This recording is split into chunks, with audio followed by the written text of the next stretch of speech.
Hey everyone, it's Wingspan TT, and if you're watching, you know what time it is. No, it's not time to fantasize about the way Aurelia's feathers must smell. It's time for Duels of the Planeswalkers 2013. After a month of playing with 99 participants, the Top Tier Tactics January PC Duels of the Planeswalkers 2000 tournament is complete, and I'm proud to bring you footage. This is footage from the third place bronze match, and of course the finals match will be coming up. We have here FSBrain, which I always thought was FSBrain the whole time, versus Wake, also known as Anuzz, and it appears that FSBrain has come into the finals using its Aura Servants. Wake/Anuzz has made it to, well, not the finals, I suppose, the bronze match. Good luck, have fun, babe. You know, the babe thing is actually just throwing me off a little. With Celestial Light. Now, one thing I just wanted to say, I was particularly happy to see both of these players bring these decks this far into the tournament. There was almost 100 people in this tournament, and there were so many people playing Sepulchral Strength and Goblins. And, you know, I'm not saying that I'm judging anyone's playing that. I'm just saying it's very predictable to see people playing these decks. These players made it into the top 4 of the entire tournament using Celestial Light and Aura Servants, going a little bit of a route that perhaps wasn't completely expected, and made it this far. Now, of course, they both lost to the players that, you know, actually advanced to the finals. So they're playing here for the third place, for the title, to say, okay, I got a bronze seat, didn't make it. You know, fourth is basically in loser town. But, you know, I don't know. I'm just proud. I'm really glad to see this. And we have here an early lead being taken by Anuzz. He's got his Sarah Flyer in there. Is not quite flying yet. Hasn't graduated. Hasn't gotten its wings. Have Invisible Stalker being dropped on this side of the board. 1/1. Hexproof. Can't be blocked. The Pride Mate on the other side of the board has been shot down with a Pacifism. Of course, it's always possible that a Disenchant could be coming from Wake, and he should have known, he, she, whoever, should have known going into this tournament what deck FSBrain was going to be playing, because every player had to say what decks they were going to be using, and you only could use one deck the entire tournament. That's right, these players used the same deck the entire tournament, so he knew. I would have brought both of those Disenchant spells in here. We do have a Pariah possible on the board, but there's no real good play here for FSBrain, other than to swing, trading 1 damage for what looks like going to be 3 damage and 3 life gain for Anuzz on the other side of the board. Could drop a Pariah on one of the opposing creatures and just shut down, damage a little bit, but I don't really see if there's an actual point to that. I will say I do know how this match goes. Oh, that's smart. That is really smart. So he's going to drop the Pariah here on the Pride Mate, essentially, you know, pushing all damage that would be dealt to him to the Pride Mate instead. If he gets swung at for 3, it's not going to be enough damage to kill the Pride Mate. It will be enough. I don't know. I guess, do you still gain the life? I believe Anuzz would still gain the life if he swung for 3, wouldn't kill Pride Mate. But of course, that would make the Pride Mate bigger and even harder to kill. So he's in a real sticky situation here, even though the only thing that's on the other side of the board is a 1/1 hexproof creature. So he's just going to combat. Let's see what he decides to do. It looks like he's sitting at 3 lands this turn, while FSBrain gets the lead with 4 lands on the board and 2 in hand even. Okay, so he can go directly into 3 Wishes, 3 Dreams if he wants, which will allow him to search out 3 different auras. Of course, he's going to need different auras if he's going to want to have any hope of ever casting. Oh, here we go. Moment of Heroism. He's going to pump one of his guys, do the extra damage. So that's going to become a 3/3, deal 5 damage across. It's going to kill his own Pride Mate. Let's see, does it gain the life first? Oh, no, it's going to get the token. Oh, wow, there's just enough damage. So the life link does still function there. Even though the damage isn't actually going to his opponent, it is still combat damage, of course. It's just being redirected to his own creature. Here we're going to see a 3 Wishes, or 3 Dreams, I'm sorry. Totally getting mixed up. And what is he going to go for? I don't know. I go for a cheap enchantment fire him. That Imperial Armor is okay. He's only got 3 cards in hand. An Umbra would be good. A Mind Control could be okay. He could steal away something dangerous. It'd be really good to have something cheap at least to play, so he could get a Daybreak, Corona, Crown, whatever. Infiltrator's Mage Mark. You got Eel Umbra. He's got a bunch of really cheap enchantments in here, which looks pretty interesting. The whole deck is just full of millions of enchantments. He's got Umbras and cheap ones. Looks like a pretty good pick. It should be enough to get him over the hump here. I believe, I don't know if he has enough white mana. He will next turn drop his next planes. He'll be able to drop both the Imperial Armor and the Daybreak Cornet to give the creature plus a lot with first strike, life link, all that kind of jazz. Turn the game around really fast. Of course, if Weck gets anything like Swords to Plowshares or anything else that could just... no, he can't Swords it. He can't Swords it. He would need something clear the actual board, or he needs enchantment removal to just clear something pesky like the Imperial Armor. Of course, if you kill Imperial Armor while the Daybreak Cornet is on there, the Daybreak is going to fall off because it does require that it's enchanted creature that has at least one other aura. Of course, Anuzz is taking an early lead here, 28 life to 15 life. And now we have Ancients of Lost Alara, wherever the hell they're called. Guys, if I get any names of the cards wrong, please forgive me, because of course, when I'm normally playing commentating Sovereigns of Lost Alara in my own matches, of course, I can just look at the names and look at all the exact rulings on the cards while I do it. Of course, I often get nervous, then fail to do it, but here you go. Sovereigns of Lost Alara. He's going to swing for whatever he wants, get whatever he wants. I get the Imperial Armor if I had him right now. Of course, an Umbra would also allow it to be pretty safe, but it's going to go straight up to 6/6. Get the +1/+1 from Exalted. Swing for 7 on the board. 7 on the board. Now, of course, Anuzz's options are also shut down. He can't swing with his 2/2 and 1/1 because it's a 4/5 blocker now. So he's going to need something really good. Probably what he needs is a 4th land. If he has Day of Judgment, I would be using it right now, because he knows exactly that Anuzz's hand has 3 enchantments in it, and probably no other creatures are ready to cast them for the last 3 turns. Of course, he's sitting there, game is sinking, just a lag issue. Please have the land. I want to see him drop the land. No land, and honestly, he's probably going to have to scoop if he doesn't get anything, because right now, this is such a, okay, Recumbent Bliss, but that's not going to be the creature he wants to cast it on. Getting 1 life a turn is not going to be doing anything. He will get to now swing for 3 damage. Get in there, bring FSBrain down to 12, and himself going up to 21. But of course, that is 24. I'm sorry. Not going to matter. And the second Imperial Armor is going to drop. Here we go. He's going to drop the second Plains if he wants to cast this. I would very much like to see him get an Umbra on this creature. It's just too important now, it seems.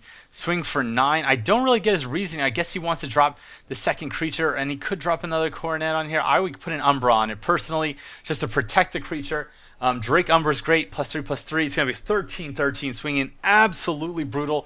Enough to end this game in about 3 more swings. 2 more swings, not 1 more swing. It could have been 1 more swing, but I guess FSBrain just does not want to go all in on this. He doesn't want to drop in all his enchantments only to find out that the board gets cleared when the inevitable 4th Plains gets dropped by Anuzz. The inevitable 4th Plains any second. And I know it's probably confusing. I'm keep calling him Anuzz, even though his name is Wake in game here. However, he signed up as tournament as Anuzz. We've all seen him progress through a tournament as Anuzz so far, so that's what I'm calling him. It's all Anuzz to me. I feel like right now he's trying to decide whether or not to scoop. He can't block. The creature's unblockable. It's flying and unblockable. So even if he had a flyer, nothing he could do. He can definitely live for 1 more turn, but I just don't think that's going to be enough. He's going to gain 3 life now, go up to 15.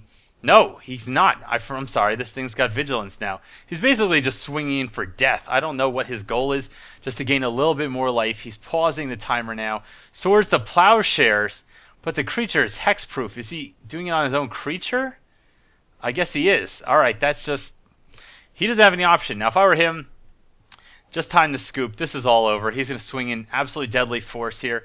Imperial Armor is going to be the deciding factor to just absolutely come in and just wreck. I don't even want to think about how big this thing is going to be. GG from Weck. GG. Game 1's going to be over.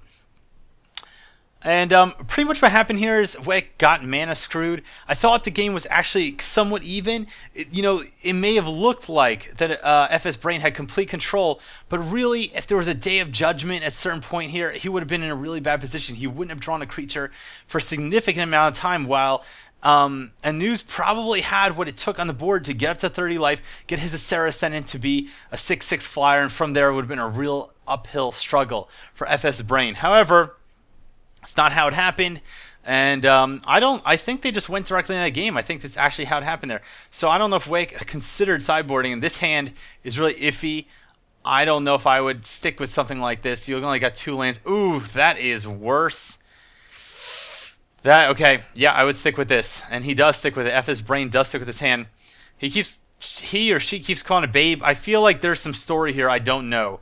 I feel like they know each other, that they're going out or something, that maybe through the magic of Duels of Planeswalkers, they found each other, true love, through this tournament, it's actually rather, it doesn't matter who loses these matches because they both kind of win, and we all win when we just get that magical connection. You know what? It just occurred to me that none of the magic colors is really aligned with love. There's really no magic cards that are like true love or seduction, or there's some vampiric stuff like that, or just, where's the emotional stuff? We see rage, we see cool-headedness, we see stuff like this, and I just don't know. FSBrain's hand here is pretty much garbage. He can drop a pacifism on this Pride Mate and shut it down to prevent some early damage, but he's got no creatures. Even if he had a creature, Daybreak Coronet is absolutely useless without another enchantment. So he's going to have to hope to survive until turn 6 to drop his Sovereigns of Lost Alara, and who knows what could happen by then. He could drop Sovereigns and it just gets Swords to Plowshare instantly. So that would be absolutely hilarious. It looks like Wake is hitting his or her mana a little bit better this game, up to 3 mana, swinging for 1. The slow chip, of course, FSBrain is on a 18 turn clock here, taking 1 damage turn. Make that a 6 turn clock. Look how fast that changes. He just lost 12 turns of his life just in that creature hitting the board, because now instead of taking 1 damage a turn for 18 turns, he's taking 3 damage turns for 6 turns. And he's got absolutely no play here, and it's just going to be absolutely brutal. And of course, Wake's life total is just going to keep climbing towards the dangerous 30, towards the dangerous 40. Here it goes. The Solemn Offering, like I was saying before, he should have both of these in his deck. That's going away. That's going to go to a 5/5. Swing in the first strike is going to be applying from the 2/2, which means that before the Ajani's Pride Mate even deals damage, it's going to become a 6/6 creature and then hit for 6. So now it's all over pretty much next turn. Unless there's that's not going to do it. So FSBrain just did not get good luck with his mulligans. It's very possible his first hand could have been playable, but he would definitely need to pull like a second and third land directly out of the hand. It was way too suicidal to go with. This game's over. He's got no plays whatsoever. So I guess that's going to put it 1 for Wake, 1 for FSBrain, and here's the deadly death swing of death and murder and life gain. Boom, boom, boom, boom. Now, guys, I'm really sorry that there is no sound effects from the game. There are no sound effects from the game. And whenever I see that screensaver, it always reminds me of End of Evangelion for anyone who's seen it. Anyway, I don't know what to say. FSBrain just did not send me some sound effects. This has to get mulligan, and now he's got to be pissed to get 2 hands in a row like this. New hand, much better, much more playable. No creatures, but if he draws in creatures, he could have some luck. He's got the pacifism to hold off early game, and here we go. It's kind of painful to what is he using the keyboard to play this whole game, or does he just not record his mouse cursor? I'm just gonna guess he didn't record his mouse cursor. Best of 5. That's right, best of 5. This is seriously legit. Here we have the knight hitting the board 2/2.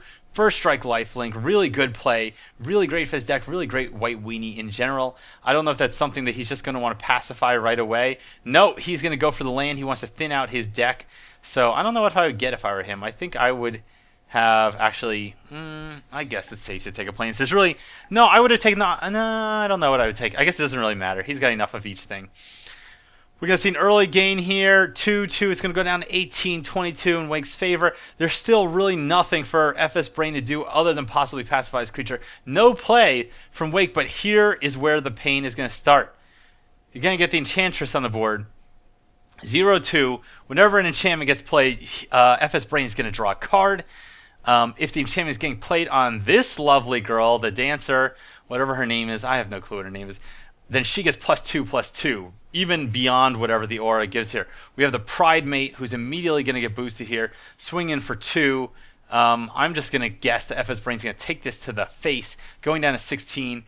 There's no way he's going to throw away his dancer.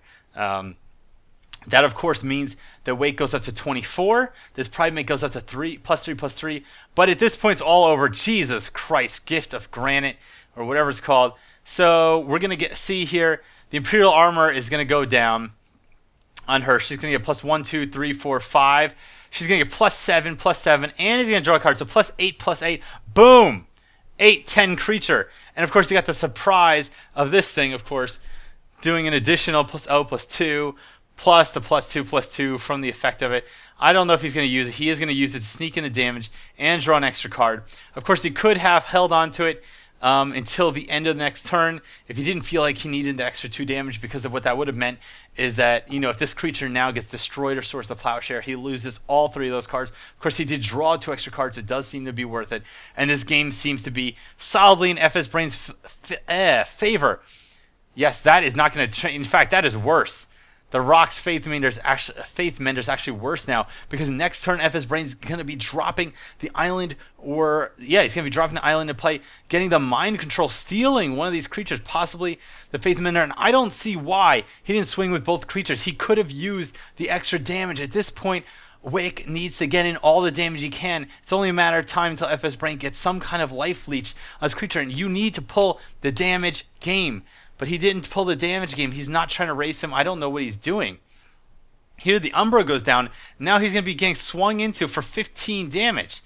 And that's great and all. Alright, that's going to bring him down to 3. But unless he's going to throw a chump blocker in here, which I don't think is going to be happening, I don't see what the point was. He's just going to take it to the face. I feel like what he really should have done is he should have just swung both those creatures. He could have had FSBrain down to 10 life, and now he could be swinging for 8 damage this turn, possibly with some kind of boost in his hand. So in my opinion, that was a huge mistake. He could have top decked some kind of enchantment, some kind of boost. Moment of Heroism would have won him the game. Look at this. Look what's going to happen. 6/6, 6 damage, 7/8, 9 damage. Not enough damage. I feel like, yep, there we go. Boom. It would have won him the game if he swung last turn with both creatures. So, Wake, you threw away the game. I'm really sorry to say it. I really did want to see Celestial Light take it. I guess this is going to go to some more matches now, because I guess he's going to survive this swing back. Or he thinks he's going to survive it because he's got so much life. The Sovereigns of Lost Alara goes down, and that is it. He's just swinging here, get the other Imperial Armor. No, I guess what he's probably going to do is go get an Umbra or go get a Life Leech. Here, we have a Chastise coming in, destroying this creature. 14, but of course there's already an Umbra on it. It's not going to die. It's just going to go down to 9/13.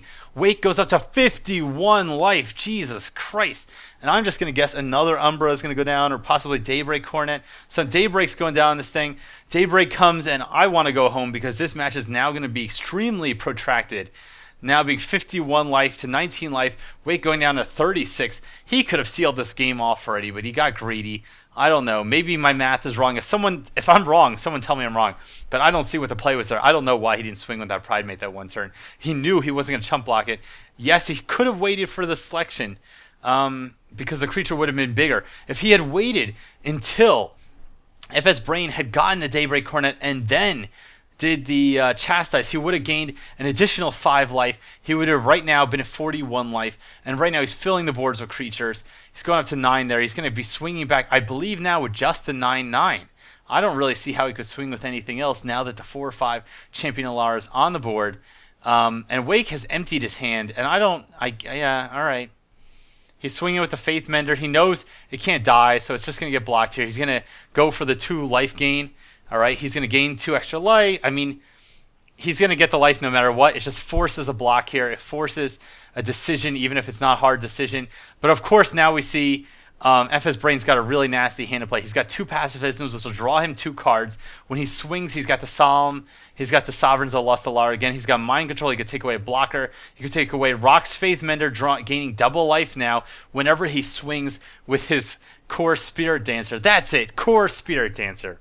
The whole time I had it wrong. I thought it was Core, Enchantress, Faith Mender, whatever it is. He could also drop a Plains right now and put a Pacifism down, but he doesn't seem to want to do that, and I'm not exactly sure why. I feel like he should have pacified the Angel or one of these creatures. Oh, Mage Mark can't be blocked, I believe. And that is it. This 19 is just going straight through. No one's getting it. If I were him, I would play the Plains and drop a Pacifism. I feel like he's just going for maximum damage, but I feel like he should also be concerned about hemorrhaging life to the 10/10 Pridemate. I mean, it's a 10/10 creature, and I guess he's safe now, but what if his Spirit Dancer gets taken away? What if it gets spirited away? Ha ha ha, Spirit Dancer. It's going to get Miyazaki'd when there's a top deck coming with a, what if Wake plays himself pacifism, but Wake calls the GG. I guess whatever he drew was not enough, even though he had it in his hand to win the game, or at least change the momentum of the game for a couple of turns, buy himself a little bit more time. It could have been enough to survive. I just don't know. I don't know what's happening here. So it looks like we're just going to see this thing swing in for 20 plus whatever enchantment comes out. I'm going to guess Imperial Armor, and it's not getting blocked. It can't be blocked. It's unblockable. It's unstoppable. It's unbelievable. And they are going in to, what is that? The fourth game. So we have FSBrain with 2 wins, Wake/Anuzz with 1 win. So basically, Wake/Anuzz has to turn this around. He needs to tie it up 2-2 if he wants to make it back in here. This is an okay starting hand, but there are no islands. This is significantly better. You're going to be able to get your little invisible man on the board right away. There's nothing you can really play on it. I guess we have a turn 5 play and a turn 6 play. So depending on what Wake has, he mulligans down to 5 cards. All right, 5 cards. So there we go. We know he's a little bit desperate. He's got 3 cards in hand, and there it goes. The Babe. That's just making me mildly uncomfortable now. The Babe. I just don't get it. If I knew the story behind the Babe, maybe he had previously called FSBrain a pig, something like that. I don't know what the joke is. Ouch. Yeah. Sucks. Hey, he went down to 5 cards. There are worse. I've seen players win in 5-card hands. Totally happens. It just doesn't matter here. FSBrain is going to get down a 1/1 creature, but unless he has something to back it up, he does have the Mage Mark, which is good, I suppose. And here we go, Spirit Dancer. Spirit Dancer all day long. I would play the Spirit Dancer 9 times out of 10. 9 times out of 10. Worst case scenario gets okay.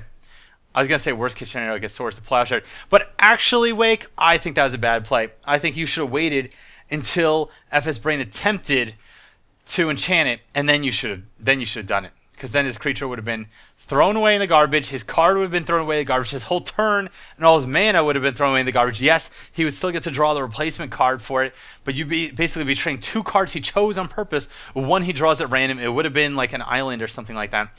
So I felt that was a bad play, and he left the mana open, so he clearly has the mana. He wasn't planning to play something turn 3. All these misplays, right? So, and there we go.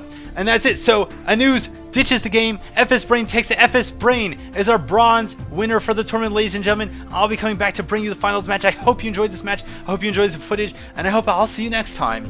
Cheers.